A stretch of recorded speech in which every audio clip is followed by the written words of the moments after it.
Autant nous avons lancé, autant il faut faire le suivi des travaux.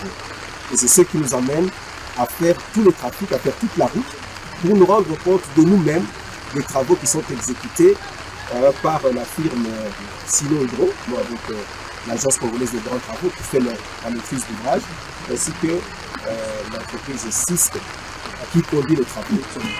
Nous pouvons nous rendre compte que les travaux ont effectivement commencé.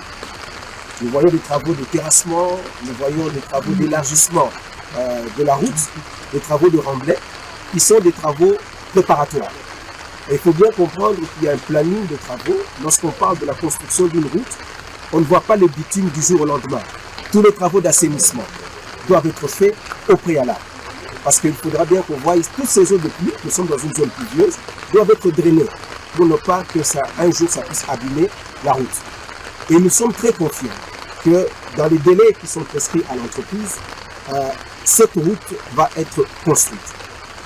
Il faudrait qu'on se souvienne que c'est la première fois. Jamais la route n'a été construite ici. Nous ne sommes pas dans une réhabilitation, nous sommes dans une construction de route. Donc nous sommes en train de tracer la route dans une nature où la route n'existait pas. La route nationale numéro 5 que nous sommes en train de construire aujourd'hui accompagne d'autres projets du gouvernement. Le lac Tanganyika, qui est un boulevard naturel, sera connecté par voie de rail jusqu'au niveau du port de Dar es Salaam. Donc vous comprenez que cette voie sera la voie qui sera la plus empruntée. Nous nous attendons à ce qu'il y ait, que le trafic soit quintuplé, si pas multiplié par 10. Et même les pays voisins pourront en profiter. Aujourd'hui, c'est vrai que nous utilisons les autres pays pour quitter Dar es Salaam et arriver chez nous.